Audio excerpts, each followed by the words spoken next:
Well, you ain't gonna believe what I'm using today. Using my Neptune 3. I'm making this video for the second time because I forgot to add something to it. So I'm using my Neptune 3. Before I thought it had a serious error in the main board or a problem with the heating element or something like that. Because when I print, it go a little bit, and then afterwards the needle will get stuck in it, and it felt like it was grinding into the plastic. I could figure out what was going on.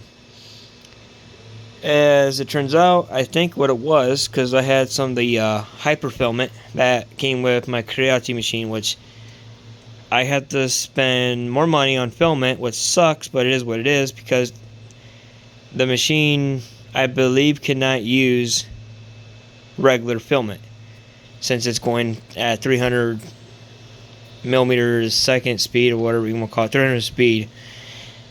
It requires the hyperfilament. Well, that's like a few more dollars more, which is going to have to be worth it.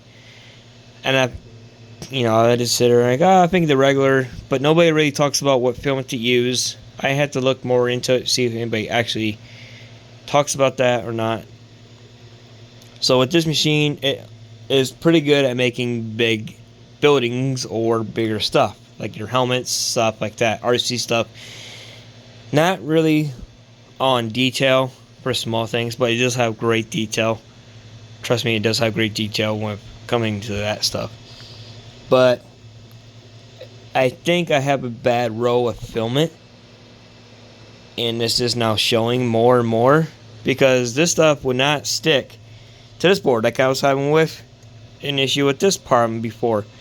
I had this thing all loaded out today, got it perfect, dialed in, and she printed out a bridge that I did for my brother for his N-scale. Put out there in the garage, but it's a surprise for him, so happy surprise, because this is his bridge that I did these for toe ports for the N-scale layout, and then a little bridge part for his. This was on the Neptune 3, and you can see how much detail. It does like a crappy job with the lines like that. Now you can see it. With this machine, you won't be able to see those lines, but it's having a rough time trying to make it stick. And the supports are insane. So I'm just going to stick to using this machine if I need like buildings that are like for O gauge, HO scale maybe, or just bigger projects. This machine, on the other hand, can do the small things like N-scale stuff really nicely. And so I reloaded it, like I said, got everything done. It prints out great. Right now it's making the roof, I think, for the saloon. It's doing a good job. Saloon is almost done. This is number 2 saloon. Yeah, saloon number 2. And I'll show you some of the buildings that I got done with this machine compared to that machine.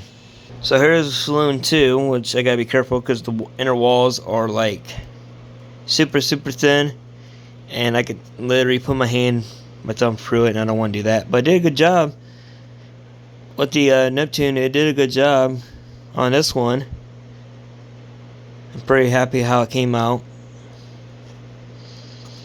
I just gotta be careful because I think that's moisture in the filament, I believe, or something that is something wrong with the filament, or maybe not made right.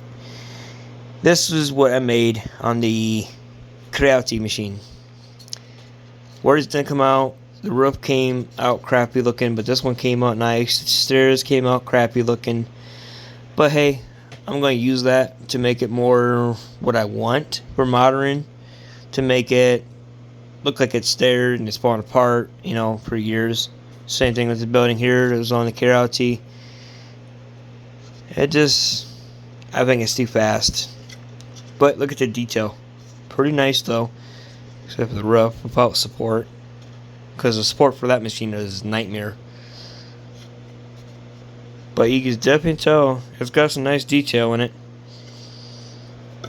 I think I could make it slower, and then maybe it might do a lot better job. But I'm not that good at those settings yet. Lighthouse is done for the O gauge layout.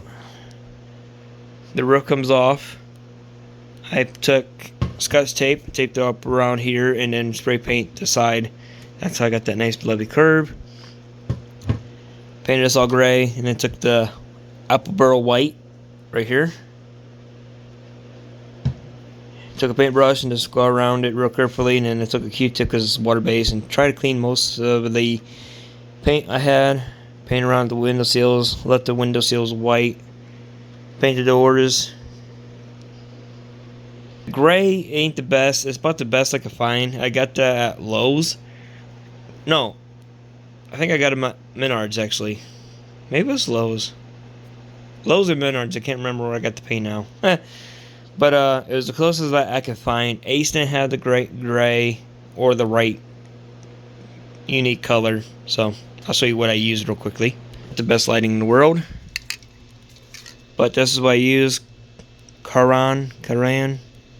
Fusion all-in-one. I always get that name wrong. It's gloss smoke gray is what I used. I thought that'd be kind of cool. And then I used matte beach glass. Is what I use.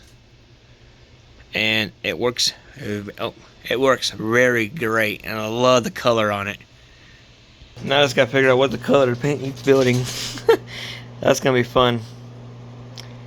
I have no idea how I'm going to do it either, and because I want a little bit of brown, and it's just gonna be nightmares. So I might just paint them all one color and be done, like brown. Maybe I might try to do some different techniques. That's gonna be gray or brown, same thing with that. So I'll show you what I did with my N-scale layout finally after many months. So obviously coming right to the door, something different. I finally got my courtyard painted. Now what's left to do is some of the track work. I gotta get this situated. Oh, it's glued in place with the paint. But I'm thinking about having the track come up to about something like this, and then take the snips and snip them, and that'd be easier. And then I gotta make some butt stops here for the track, and then I'll probably put stone in up away, and then I get a smaller paintbrush and get in here with the gray, or just maybe some stone up to about maybe midway to about right here. Stone it all up. Still works. Okay, good. I was worried about that. And then the rest of it is going to be filled in with grass and a little bit of stone. So I'm not too worried about that. I still got to build the switches, arms, and everything for that. Let's see. I haven't really ran the layout in a while. It's probably a lot of spider webs on it. That's where the CNs are. That's where they last ran. But figured to do this big update. I haven't done a video in a while, so I figured to show you all what I've been up to for the past few days, few weeks. This has been done for a while now, actually. This has been done for about 2 weeks now, maybe. I gotta get back in the mood and run some trains, but second thing is I gotta get the second track all wired up, ready to go, and then go from there. I gotta put jumper feeders from that side to the middle to the controller. Same thing with that side. I'm just gonna do the same thing because I got a second controller for the second track. Man, that bridge looks gorgeous though. I love how it came out. So I got a lot to do yet, and then I'm gonna be buying Menards buildings later on too. So that's gonna be pretty cool.